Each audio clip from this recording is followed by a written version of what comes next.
hey there. Welcome to the very first Rawk and Rant. I'm Ryan King. Thanks for joining me. I hope you subscribe to the YouTube channel, like it, share it on social media, all that. If I see it's being shared and liked, then I guess we'll keep on doing it. And if not, well, I can take a hint like anybody, and I gave it my best shot. But anyway, being that it is a Rawk and Rant, first of all, I never have any shortage of things to rant about, that's for sure. This is a little different. I'm kind of still figuring it out as I go, especially with the cameras and all that. But it'll only get better from here, so hang with me anyhow. And as far as the Rawk part goes, I'm trying to get my head around learning what I can and can't get away with as far as sharing music on YouTube and social media and all that, the do's and don'ts and all that. So I'm learning a lot about that. But in the meantime, I was kind of thinking that maybe a good way to get started with this is I've been working on a new solo album that actually for a couple of years now, but it's not done yet. We're still in the middle of recording of it. There is a lot of material that is completed, so that might be a good way to kind of just get the ball rolling and give you a little sneak peek of what the new album is going to sound like, and it's going to be really, really something special. It's being done a completely different way than I've ever done before. So anyway, we'll get into that in a little bit.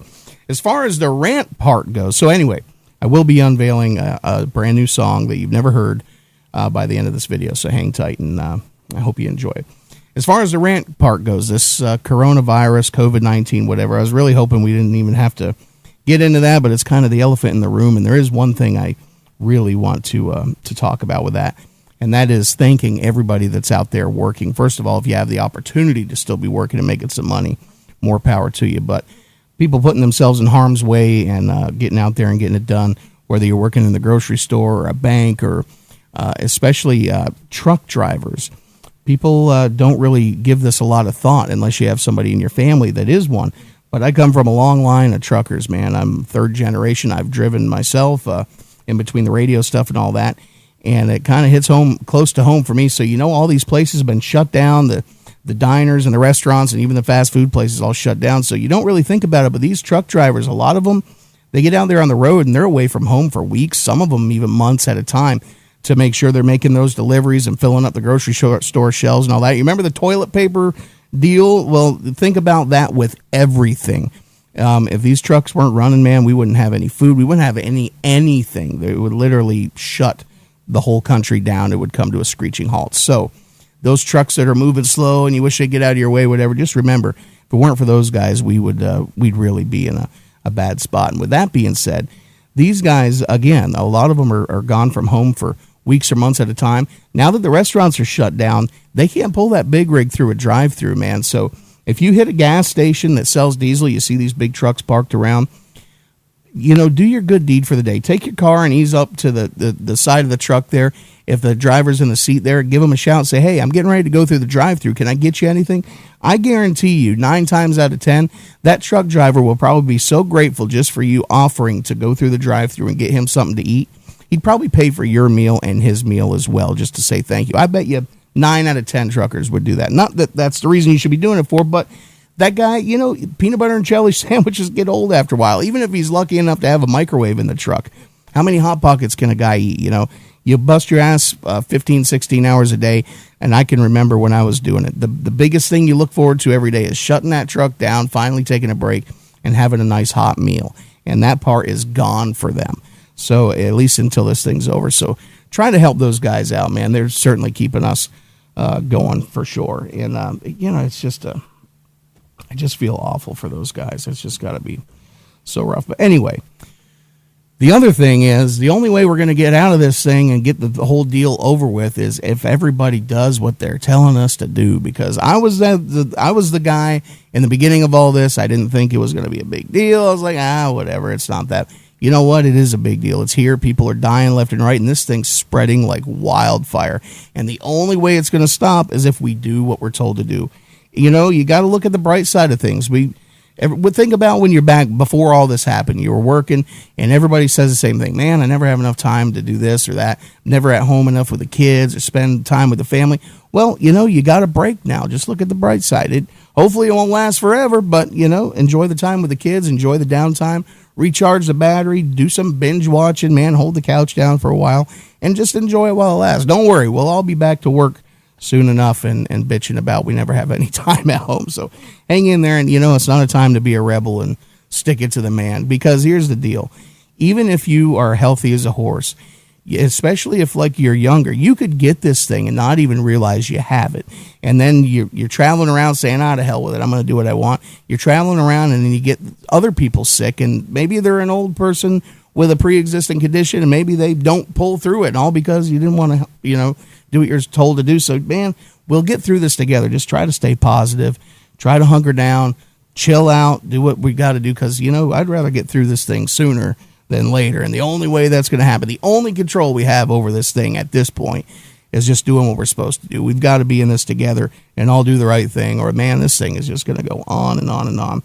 And I'm going on and on and on. That's why it's the Rawk and Rant, right? So I'll try to keep it shorter. Anyway, on to the music part. I've got a new song, new album coming out. The song I'm going to show you today is called 1%.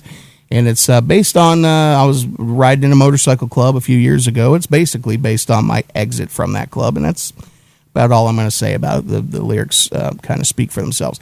But anyway, the difference between this album and the last, all the other ones, the solo albums I did, I don't know if you can see behind me here, but this drums, bass, guitar, all the solo albums I've put out, I've done everything on my own, like played the bass, drums, guitar, still singing, did everything one instrument at a time, and recorded it all myself right here, which is cool. But I'll be the first to admit to you, I'm not a wonderful drummer. I'm just good enough to get the job done, and that's about it. Same thing with, I'm not a really great lead guitar player. I got a few tricks up my sleeve, and that's about it, So I've been actually flying up to New York and recording this album. I've been going up there for a week at a time. My good friend John Perexta, who started Tuesdays Gone with me 15 years ago, he now lives in New York, and he's producing the record. He's playing on it because he's a great guitar player, so he's playing on it. He's got some good session guys that's been coming in. We've had 2 different drummers so far playing drums, and, man, they're killer, way better than I can do.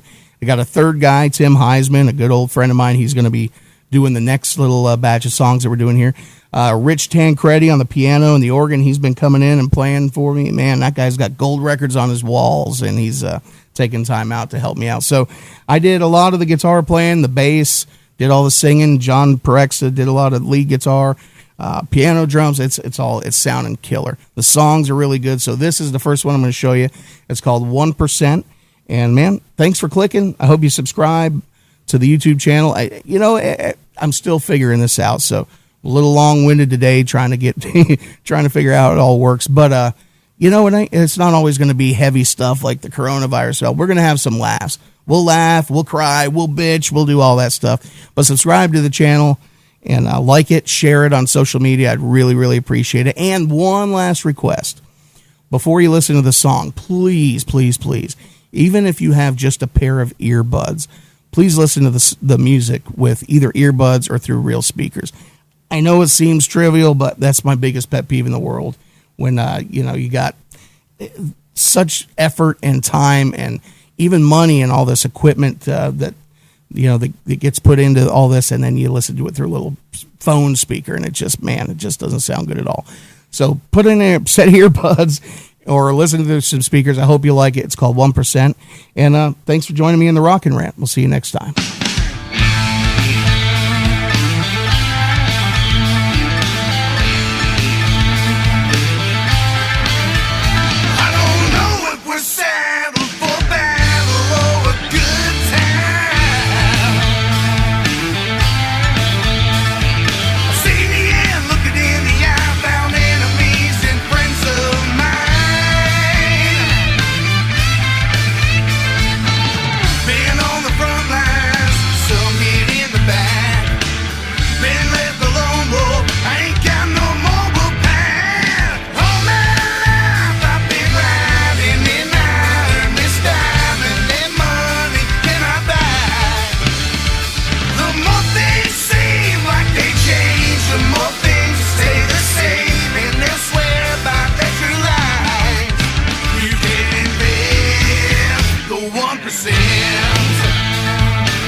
down.